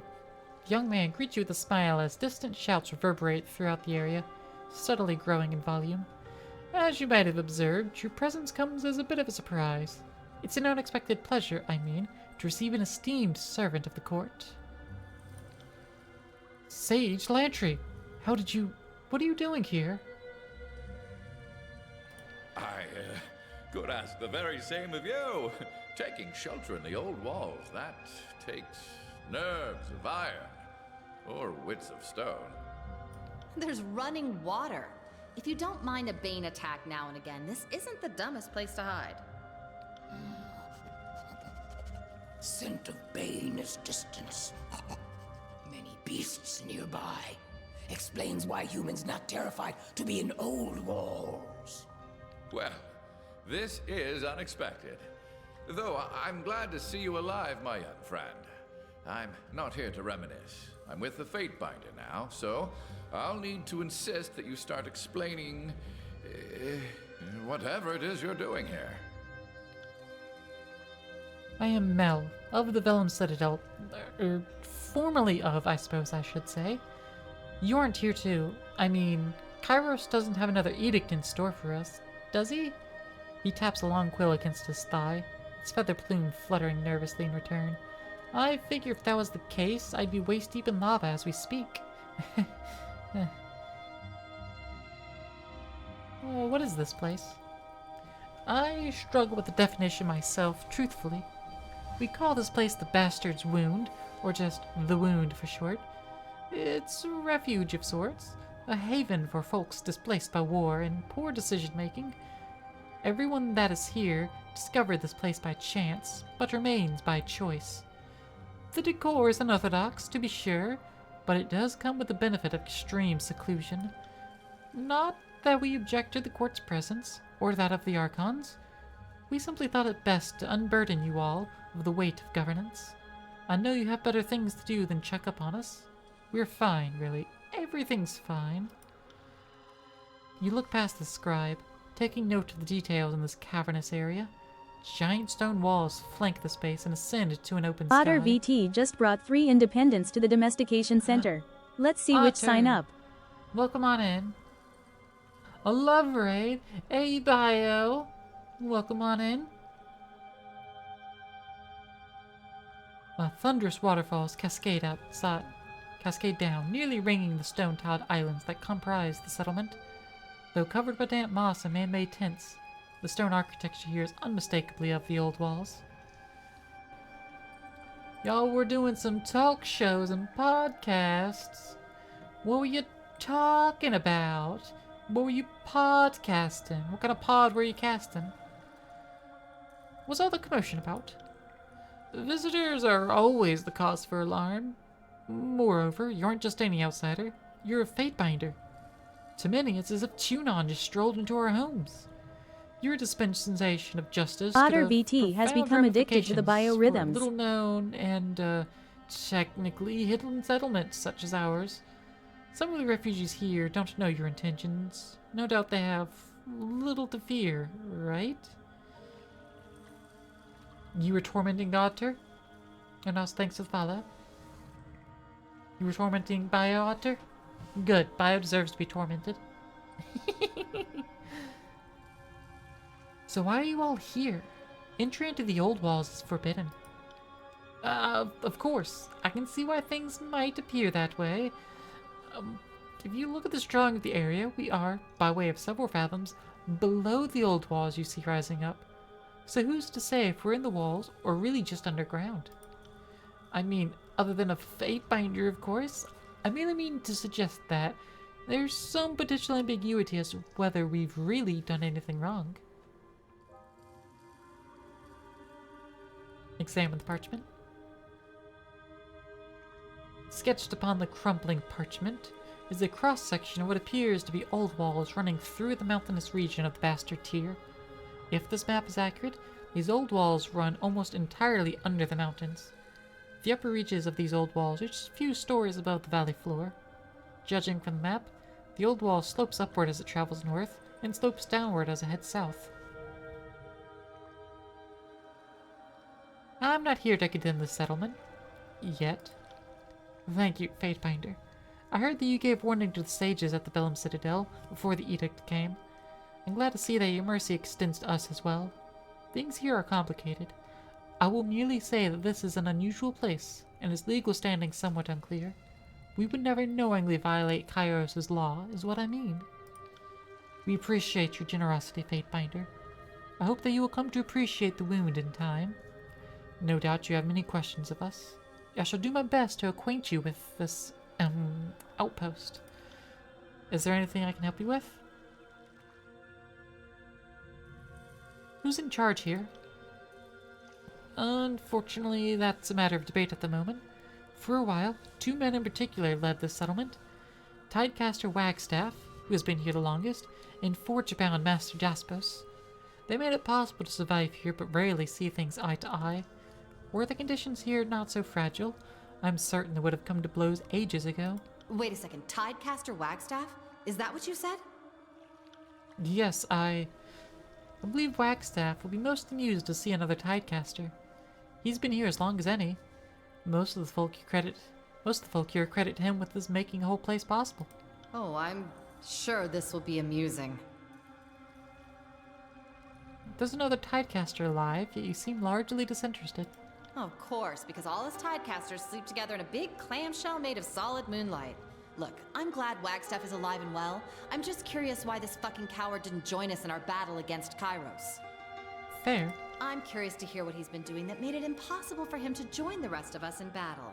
I'm just angry that I can't play my last Tidecaster ever argument as to why I'm amazing and you should value my life over the lives of your inferior followers. It's fine. I'll adapt. There was also a beast woman, Reef Talon. Really quite a remarkable creature, actually. She held this place together and kept timbers at bay until fairly recently. She was as worthy a leader as we've seen in the wound. But she's no longer with us. The bickering between Jaspos and Wagstaff continues. What happened to Reef Talon? Reef Talon was a bulwark against not only the Bane, but death itself. She had a mystic gift, or so we thought. Her touch brought everyone, the wounded, the sick, the dying, back from the edge, but it changed them. The curse wasn't noticeable at first, but seemingly without fail, those healed would slowly but surely stop sleeping. A minor malady at first, but a cumulative one. As days and weeks go on, they lose themselves. Depression, malaise, paranoia, unending unto itself. My master Lexine was treated by Reef Talon, and in her case, she lost her ability to work magic. Between this and some disputes about whether it's proper for a beast woman to lead humans, resulted in a Reef Talon leaving the wound, disappearing into the depths of the old walls. Many of the sleepless followed. Lexine? She's alive? So she survived the Edict of Fire? I gave the sages fair warning. Glad to know someone listened. Sage Lexine and I go way back. She joined the school a year before I did, so we more or less ran the paces together. If she's alive, why didn't she try to find me? Did you try to contact all the other sages you thought were alive? Right. We tried not to cloud the skies with missive birds. That would just give the enemy something to follow. Like me, she probably tried to avoid detection, not light a signal fire. Were you two rivals or friends? Both. We were chroniclers, so there was competition of sorts, but I think I'm allowed to say we get along well enough. Not that many of my friendships survived my politics. I was in favor of surrendering the school to Kairos. Hardly a popular outlook. Last, I know she went into the depths of the old walls. To me, that's death sentence, especially if she's no longer able to work her magic. I'm so sorry. I wish you had stumbled upon us sooner. Maybe you could have reconnected with her. Her mind was dwindling, and I know she was fixated on making sure everything she carried out of the Bellum Citadel was hidden and safe. She and I hid one such cache over by the farm. The others are, I presume, deeper in the old walls. Lexine knew an old sage trick that concealed the stashes, making them fade from view unless another chronicler stands near. When her magic began fading, she made a rush to conceal things, but aside from the one stash on the farm, only she knows where the rest lay. The sleepless that left haven't returned, so it's hard to be optimistic about any of this. That's an unusual power? Can't say I've ever heard of a beastman mystic that does such things. I regret not being a better student of beastman magics, but I concur. This is most unusual. What's stranger still, Reef Talon did not boast about being a mystic, and beasts are nothing if not boastful. I have a hypothesis. Perhaps she slew so many bane their sickly powers have soaked into her very touch. But it's just speculation. All I know for sure is scores of lives were inadvertently ruined by her healing gift, and folks here have some complicated feelings towards Reef Talon. He pauses in thought, nervously rolling a quill between his fingers. None have recovered, unfortunately. The end result appears to be inevitable. Still, I can't help but wonder if Reef Talon could have corrected this. It's a shame. You should know, Fatebinder, that there are a small number of people that have been treated by Reef Talon, but haven't fully lost their grip on things. Jaspo's apprentice, Isley, for one. It is, though, just a matter of time until the worst sets in. Tell me about Jaspos. Look for the broad-shouldered man with the booming voice. He's almost always taking out his frustration on some poor rock or boulder just there by his forge. Jaspos and his two apprentices arrived sometime after Wagstaff. I think we worried he'd be a true loyalist and man who surrendered to Kairos, but he's taken a shine to this place and is trying to create his own little corner of Terratus. I think he likes the seclusion and being surrounded by a variety of rock types. He built most of the bridges you see here, some cisterns to filter water. He's a one-man work crew, and he knows it, unfortunately. He has more than a few supporters, particularly since he created those purifying aquifers. The water here causes illness, and without his help, most of us wouldn't have enough clean water to drink. Tell me more about Wagstaff. Prickly old fellow, Wagstaff. One of the last tidecasters in the Tiers, I believe. His kind were enemies to Kairos, true, but I'm certain he has no personal designs against the Overlord, Fatebinder. Had you told me another caster is lurking in the Tiers, Wagstaff wouldn't have been my first guess, but I'm not wholly surprised either. He insisted the Exodus was a foolish, cowardly plan. At least he's sticking to his convictions on the matter. He's not one for pleasantries or charisma of any sort, but he is a master of his craft. He was the first to treat the toxic waters in these old walls, and to date, it's the only cure that works. The wound would be in bad shape without him. Give him some time, and you might see beyond the gruff exterior. Just know that he prefers the solitude of his pool, so don't head over there unless you're willing to suffer his glare. Let's speak of other matters. Questions about the wound and its history. The analysis and creation of historical documents was one of my chief areas of focus at the Citadel, and I've had enough time to acquaint myself with the particulars of this place, so I suppose I'm the person to ask. What would you like to know? How do you survive? What do you eat? We get enough sunlight to cultivate crops on the upper levels. Cabbage, nash root, radishes, mushrooms even. The biggest challenge here is drinking water, despite appearances. It's a rather interesting phenomenon, actually. Something in the old wall's environment leaches into the water and corrupts it, producing a most curious disease on the afflicted. There's no fever or chills, bleeding, vomiting, or what have you, but you will waste away over time, as if one were starving. Tidecaster Wagstaff devised a method to magically treat the water, rendering it safe to consume, and with curative properties for those already sick. This solution is a bit slow at making large amounts, but fortunately Jaspos constructed some stone aquifers. Water poured into these aquifers would drain a few hours later and emerge purified. Between their contributions, we were able to make the wound a proper home, so long as the two keep their squabbling to a minimum. Peace. Ah, very well, Fatebinder. If you haven't done so yet, please speak with Jaspos or Wagstaff. The wound doesn't speak with a single voice, but these two come the closest to such a thing. As you turn to leave, you see Lantry lost in thought, rubbing a cerulean ink between his fingers and thumb. Yes, one of your old friends is here. What should we expect? She's an old friend of mine, and by now you've already detected the understatement in my voice, so ask your questions. An old love interest, I presume? Almost? I was fond of her, but I've nothing to show for that fondness. The sort of thing probably best forgotten. What do you make of her condition? From the sound of it, she was afflicted with sleeplessness, and by all accounts, madness would naturally follow. But if she's down in the old walls and enfeebled, she'd be easy prey for the Bane. You heard of anything like this before? Well, there are all manner of magics that kill a person slowly. Where to begin? I'm more perplexed that she, and by the sound of it others too, were first healed, then grew ill. So you two worked on the Chronicle together? We are but two members of a team spanning generations, but yes, we both contributed to the Chronicles. Long bouts of fieldwork and longer stretches of authoring our findings suited our temperaments. My colleagues insisted original research was the way to make a name for myself, but the accounting of everything is a cause greater than us all. Lexime saw the Chronicle as half-record of things that were, and half-record of how things ought to be. To her, each moment we record offers universal insights into how people will act in the future. I take the more modest stance that you can't stand in the same river twice, and the same general can't fight the same war twice. So history is of limited predictive power. Forgive me, you didn't ask for the nuances of our philosophical debates.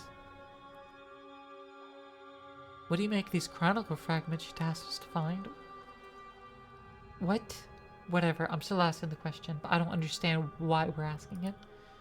My heart sings every time I can safeguard a text against destruction. Still, there is something bothering me about these writings. Let's look around a bit more, shall we? Ask me again when I have a few pieces to compare. Seems out of left field. Merchant! Oh. They're certainly trying to make this place livable. It's certainly more welcoming than most of Stalwart. Rostrum Link. A weary-looking man observes you through dark, sunken eyes, nodding faintly as you approach. The Fate Binder. Greetings to you. Though unkempt and draped in disheveled rags, he bows deeply in the style of Northern Tiersman nobility. You observe that his right arm is emaciated and frail, seemingly rooted in place. Rostrum Link, son of the late Rostrum Volus. I saw you in the Bastard City shortly after Tunon's arrival. We've come a long way since then, haven't we? Chuckles mirthlessly at the memory. You want to speak to Wagstaff or Jaspos before you get too settled in. The former's down by the falls, the latter in his forge north of the hall. Okay, I guess I can't do anything till after I speak.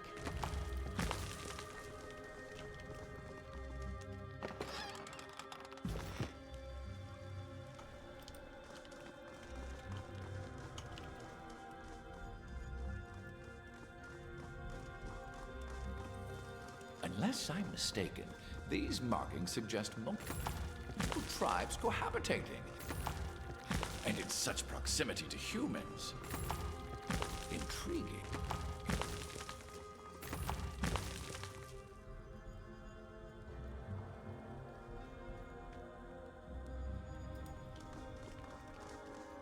Hello, Sophia. A broad-shouldered woman in disfavored raiment dangles against a nearby column, suspended by her wrists. Though still garbed in the iron breastplate of her unit, she is without helmet and appears unusually at ease in her compromised position. A nearby settler engages in a friendly conversation with the disfavored. She peers down at him, listening with dutiful patience.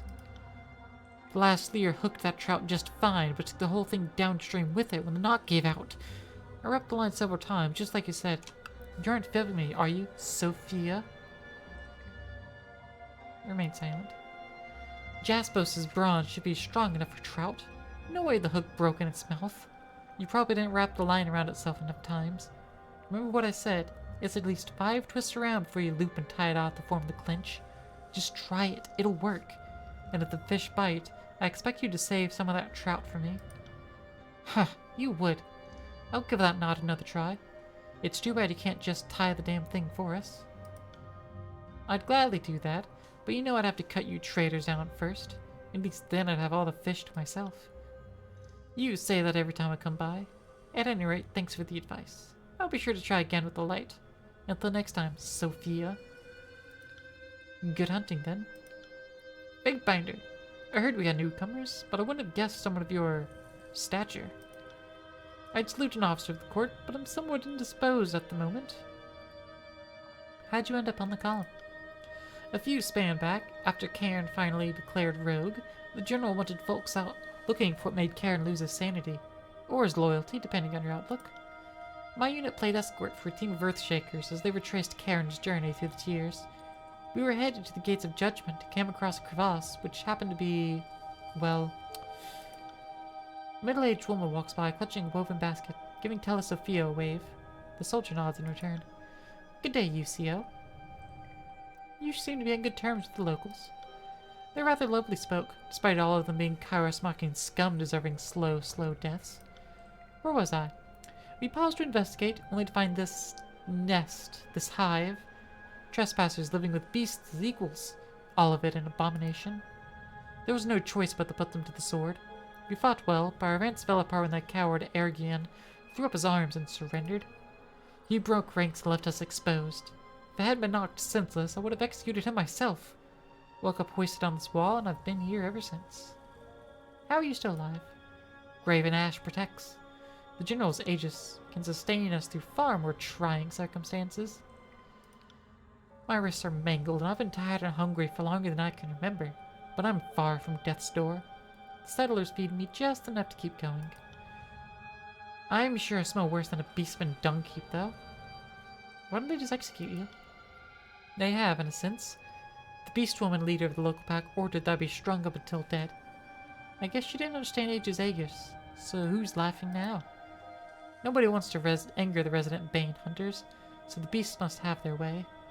I've had plenty of time to get acquainted with locals while I perish. It's almost a pity they're all doomed under Kairos.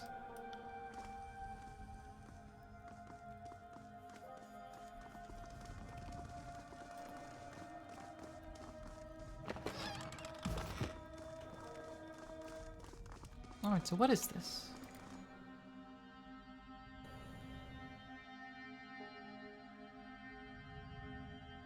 Huh, look at that. Another location. Sorry, I can't.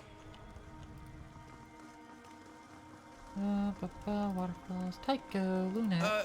Do we have time to do a survey of the flora? For research purposes, of course.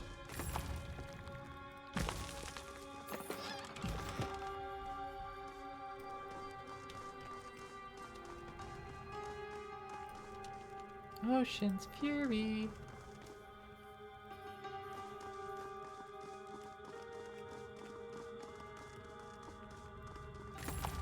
I guess I'm just looting things because I haven't found the people I need to talk to yet.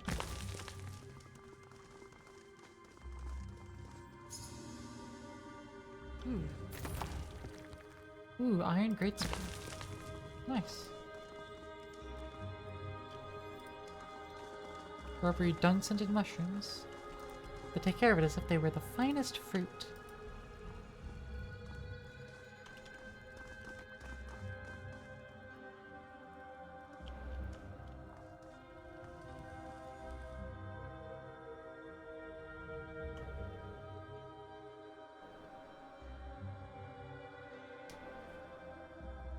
I felt like Lantra's comment there was akin to, "Can you send me the pictures?" For the archives, of course. True. So... oh, the forge continues off this way. I see. A forge bound? In the old walls? Seems a nerve-wracking place to work. Another teleporter.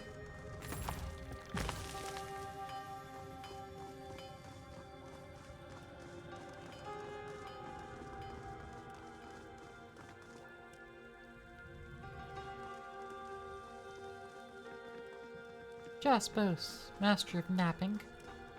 Napping with a K.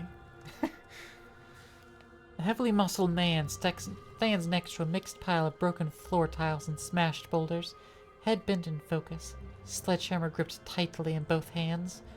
Without breaking his gaze, He calmly extends an arm out as you approach, signaling for you to wait.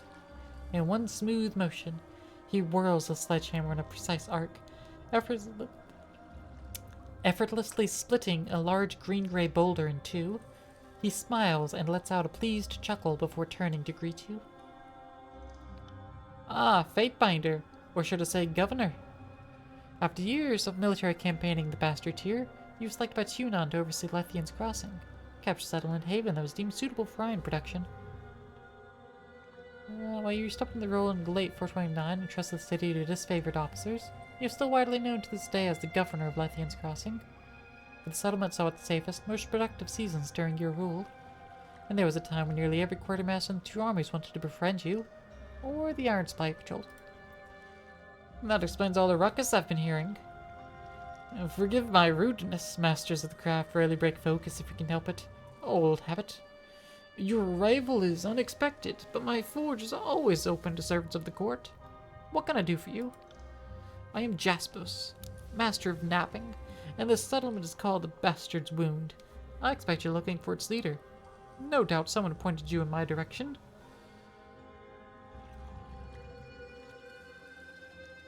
The legality of this place must be determined by a Fatebinder.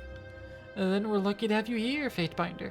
I can assure you that I would never do or advise anything that works against Kairos' will. The Wound is a complicated place. Many came before me, and I've done my part to steer things correctly. As I'm sure you know, that's not always an easy task.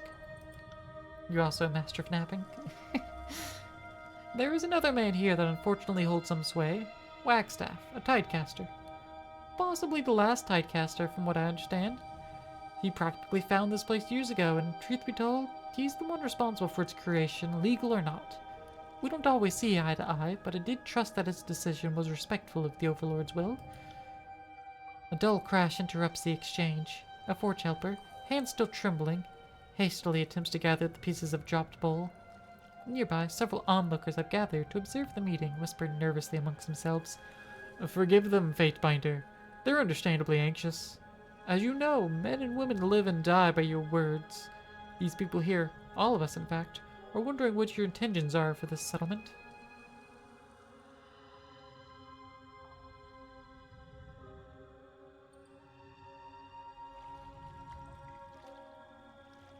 For now, the settlement may continue to operate independently. An enthusiastic smile erupts across his face. I'm glad you've come to see it that way. We've accomplished a great deal here so far, and I have plans for a great deal more. Bastard's Wound thanks to you, Fatebinder. The Wound could be a great asset to you in the future, Fatebinder. We've managed well enough on our own, but someone of your prestige could really help us thrive. If you've the time, of a matter that could benefit from your expertise. You may ask, but I make no promise. We don't have the luxury of trading with the top side. It could attract the wrong kinds of attention. Instead, we craft what we need. In my case, I can make a wide variety of tools, but I can't make everything. When we were building the forges of Lethian's Crossing, I had access to some of the finest chisels, tappers, and abrasives. I carried only my travel kit when I found myself here in the Wound. I've been able to craft a few replacements, but to my chagrin, I haven't recaptured the craftsmanship. The napping tools needed are rather specialized, and I lose sleep knowing I can't replace anything I break. Since I've been missing, I imagine my tools were appropriated by my colleagues at Lethian's Crossing. Lahara will no doubt know their whereabouts. With my old tools, I could really stay on top of work that needs to keep this place running. I'll speak with Lahara. I'm sure this will be a simple matter for you, Fatebinder. Thank you for your assistance. Was there something else you needed? Tell me about Wagstaff. You should know that Wagstaff and I aren't on the best of terms. He's old and set in his ways. I've tried, believe me. I've reached out, invited him to share my fire and talk like men, but he's the sort that prefers his own company and ideas. He doesn't seem to care about people the way I do. In fact, I think he views us as irritants one must endure. That sounds like the Wagstaff I remember. Apologies for what you must be going through. He does help the Wound, I'll grant him that. Cleansing water with his magic. His methods are different than mine, of course. Far slower. He thinks his contributions are more valuable since they can combat disease. A valuable tool for certain, but without the volume of water produced by stone sieves, this settlement would die in a span. In the end, he just refuses to accept that his role has changed. He helped the wound get its bearings years ago, but being the first does not make one qualified to lead. He hates that people have responded to me and has been blinded by that. What do you know about Reef Talon? So you've heard. It's unfortunate what happened to her. Reef Talon arrived a year after I did. Massive creature, one of the largest beasts I've ever seen. She never spoke of her past much, but we knew she was in flight when she stumbled upon the wound with her cubs. Whatever she fled from, it didn't stop her from devouring the Bane. She was good at it, good enough to lead the Beastmen. But Reef Talon had something else far more important. She could heal others with a mere touch. Didn't matter if you'd been raped by the Bane or fell on your own sword. She could close up your wounds and send you on your way like nothing ever happened. That's no ordinary magic. How? I don't think she knew herself. She wasn't a student of her craft, not even using Beastmen mystics as a standard. What I do here, that's not an accident. It's years of controlled study and meticulous perfection. Reef Talon simply acted on instinct. That didn't work to anyone's benefit. Sometimes we're better off without such miracles. Those Reef Talon healed slowly became sick. It was impossible for them to sleep, even when exhausted, and the relentless waking drove them mad. The affliction takes a while to fully take hold, but the end result is always the same. Even worse, those bestowed with magic slowly lose their gifts. Now they're just known as the Sleepless, all their life and vitality robbed and spent. A terrible end, Fatebinder. Reef Talon couldn't face her mistakes when she fled to Old Walls like a coward. And to think Minnie here saw her as a leader. What leader runs in the face of adversity? Those of us that remain here, we are the ones that continue to hold up Bastard's wound. I toil every day to keep the fires of my forge running, and the people can see who they can truly rely upon. Farewell. Safe journeys.